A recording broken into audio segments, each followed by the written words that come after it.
Hello friends, welcome my YouTube channel. तो दोस्तों, जैसे कि आप सभी जानते हैं, हमारा जो महत्वपूर्ण टॉपिक है मुगल काल। तो इस टॉपिक से प्रत्येक एग्जाम में क्वेश्चन देखने को मिलते ही हैं।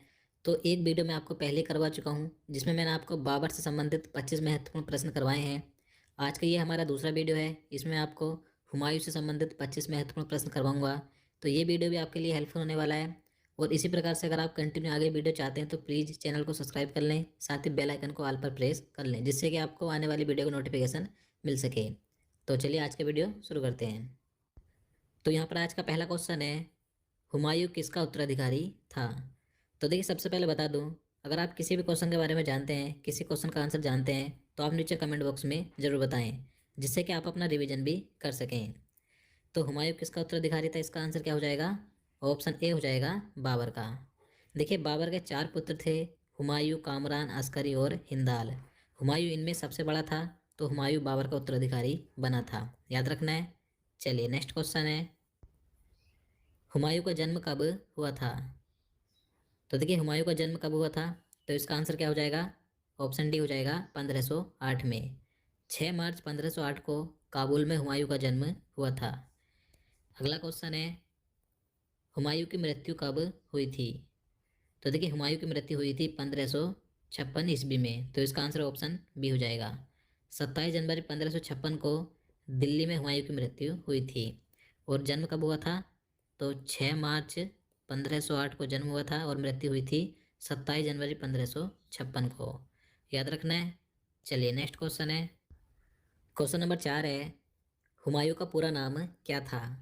तो देखिए, मोस्ट इंपॉर्टेंट क्वेश्चन है। अगर आप इसका आंसर जानते हैं तो नीचे कमेंट बॉक्स में ज़रूर बताएं। तो इसका राइट आंसर ऑप्शन बी हो जाएगा, नसीरुद्दीन हुमायूं। नसीरुद्दीन हुमायूं ये इसका पूरा नाम था, जरूर याद रखिएगा।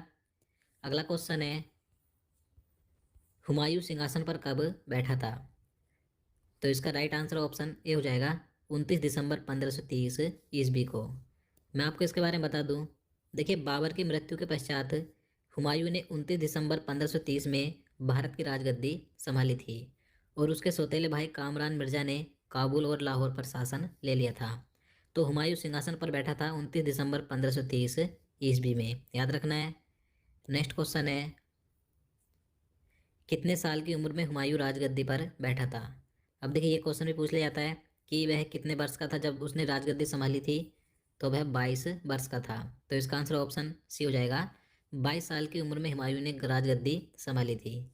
नेक्स्ट क्वेश्चन है, क्वेश्चन नंबर 7 है, हुमायूं ने कब से कब तक शासन किया था। तो इसका आंसर ऑप्शन ए हो जाएगा, 1530 ईस्वी से 1556 ईस्वी तक। देखिए, हुमायूं का जो शासन था, पहले तो 1530 ईस्वी से 1540 तक था, और फिर 1555 से 1556 तक था। कुल मिलाकर इसने 1530 ईस्वी से 1556 ईस्वी तक शासन किया। लेकिन यह इसने 2 बार में किया था। पहले किया था 1530 से 1540 तक। उसके बाद यह एक युद्ध में हार गया था और इससे राजगद्दी छीन ली गई थी। उसके बाद ये 1555 से 1556 ईस्वी तक रहा था, तो याद रखना है। चलिए नेक्स्ट क्वेश्चन है, हुमायूं द्वारा लड़े गए 4 प्रमुख युद्धों का तिथि अनुसार सही क्रम अंकित करें। तो देखिए, मैं आपको बता दूं, हुमायूं ने वैसे तो कई लड़ाई लड़ी थी, लेकिन इसके 4 प्रमुख युद्ध हैं जो कई बार एग्जाम में पूछे जाते हैं। तो इनका आपको इस क्वेश्चन में सही क्रम बताना है। तो इसका आंसर ऑप्शन डी हो जाएगा, यानी कि पहले इसने देवरा का युद्ध लड़ा, उसके बाद चौसा का, फिर कन्नौज का, और अंतिम युद्ध था सरहिंद का। तो इस प्रकार से इनका सही क्रम है। आगे मैं आपको इनके युद्धों के बारे में बताऊंगा। तो चलिए नेक्स्ट क्वेश्चन देखते हैं, देवरा का युद्ध कब हुआ था।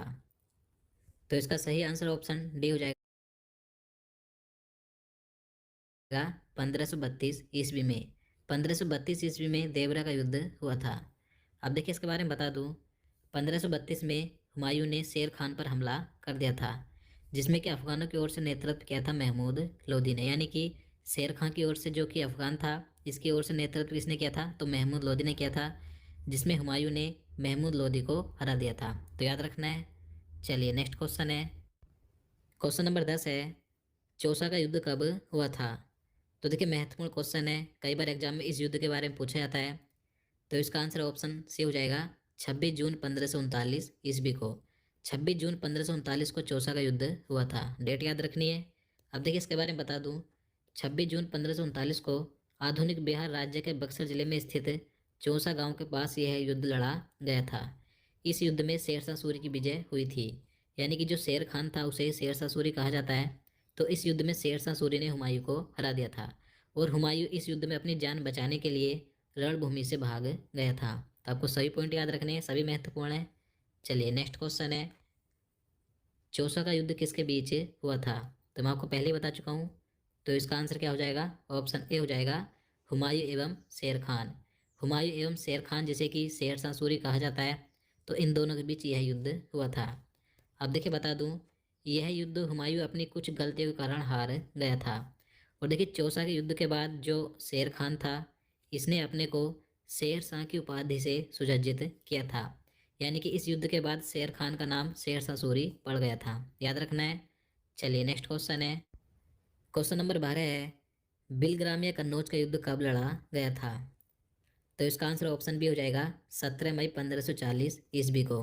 तो देखिए जो बिलग्राम का युद्ध है इसे कन्नौज का युद्ध भी कहा जाता है, या कन्नौज के युद्ध को बिलग्राम का युद्ध कहा जाता है, तो ध्यान रखना है। तो जो कन्नौज या बिलग्राम का युद्ध था ये हुआ था 17 मई 1540 को। अब इसके बारे में बता दूँ, देखिए हुमायूं की सेना 17 मई 1540 को शेरशाह सूरी की सेना से हार गई थी। यानी कि ये जो युद्ध था ये हुमायूं और शेरशाह सूरी के बीच हुआ था, जिसमें शेरशाह सूरी ने हुमायूं को हरा दिया था। और देखिए इस युद्ध के पश्चात हुमायूं को अपनी राजगद्दी छोड़कर भागना पड़ा और दिल्ली का राज्य शेरशाह सूरी के अधिकार में आ गया था, तो याद रखना है। चलिए अगला क्वेश्चन देखते हैं, सरहिंद का युद्ध कब हुआ था? तो देखिए बात करें सरहिंद का युद्ध कब हुआ था, तो इसका आंसर ऑप्शन सी हो जाएगा 22 जून 1555 ईस्वी को। अब देखिए ये युद्ध किसके बीच हुआ था? तो जो सरहिंद का युद्ध था यह युद्ध मुगलों एवं अफगानों के बीच हुआ था, जिसमें मुगल सेना का नेतृत्व किया था बैरम खान ने। देखिए इस युद्ध में मुगलों ने अफगानों को हरा दिया था। अकेले रह रह के घर काटने को दौड़ रहा था टोनी को, तो इसे ले इसमें हुमायूं को सफलता मिली। इस युद्ध के बाद हुमायूं फिर से दिल्ली की गद्दी पर बैठ गया था।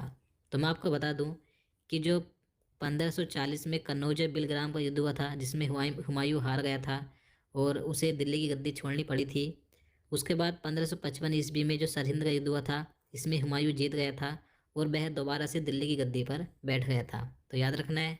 चलिए नेक्स्ट क्वेश्चन देखते हैं, दीन पनाह भवन में सीढ़ियों से गिरने से किसकी मृत्यु हुई थी?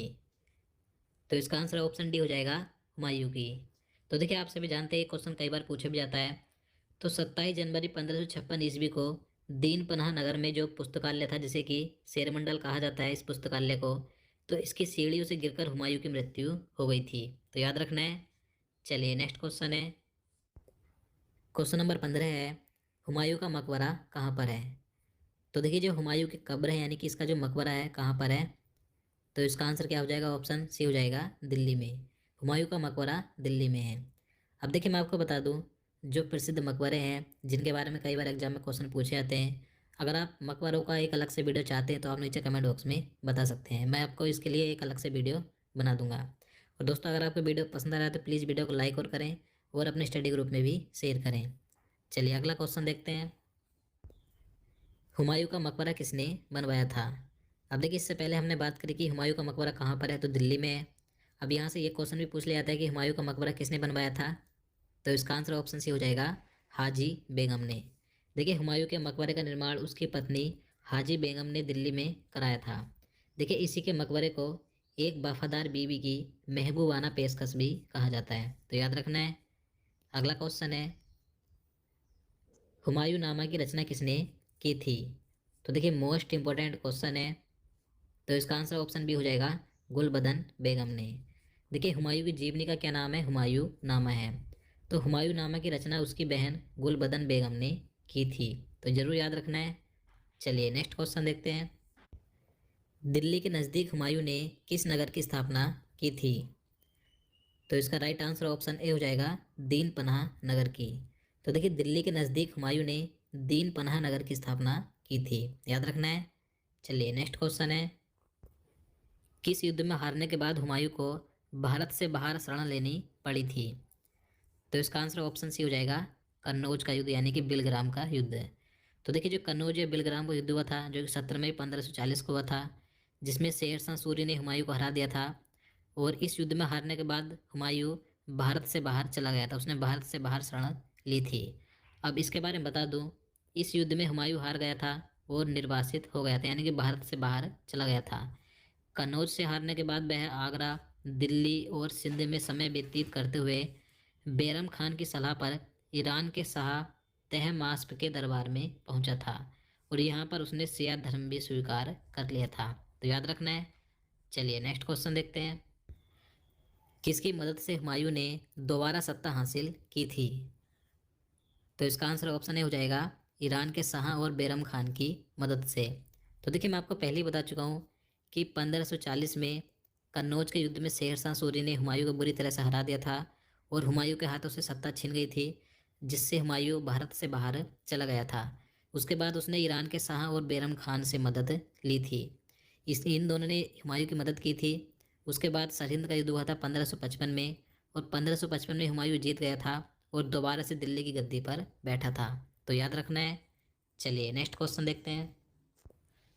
अपने निर्वासन काल के शुरू में हुमायूं ने कहाँ शरण ली थी?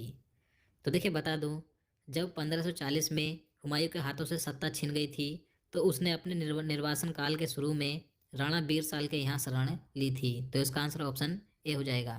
देखिए, अमरकोट के राजपूत शासक राणा बीरसाल ने हुमायूं को शरण दी थी और देखिए, राणा बीरसाल के महल में ही 15 अक्टूबर 1542 ईस्वी को अकबर का जन्म भी हो गया था। तो याद रखना है। चलिए नेक्स्ट क्वेश्चन है। क्वेश्चन नंबर 22 है, हुमायूं की मृत्यु कैसे हुई थी? तो देखिए, इसके बारे में आपको पहले ही बता चुका हूँ कि हुमायूं की मृत्यु कब और कैसे हुई थी। तो इसका आंसर आपको नीचे कमेंट बॉक्स में ज़रूर बताना है। ये क्वेश्चन मैं आपके लिए यहीं पर छोड़ देता हूँ, तो आप ज़रूर बताइएगा नीचे कमेंट बॉक्स में। चलिए अगला क्वेश्चन देखते हैं।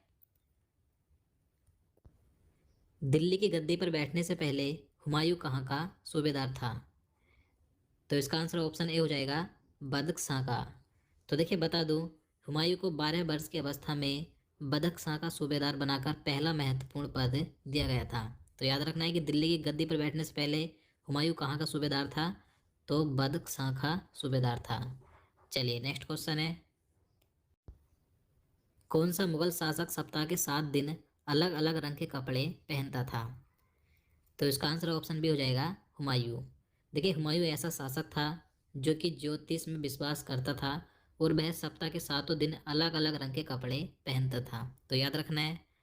तो दोस्तों, आज के लिए इतना ही। उम्मीद करता हूँ आपको वीडियो पसंद आया होगा। अगर आपको वीडियो अच्छा लगा हो, आपके लिए हेल्पफुल हो, तो प्लीज़ वीडियो को लाइक और शेयर करना, साथ ही चैनल को भी सब्सक्राइब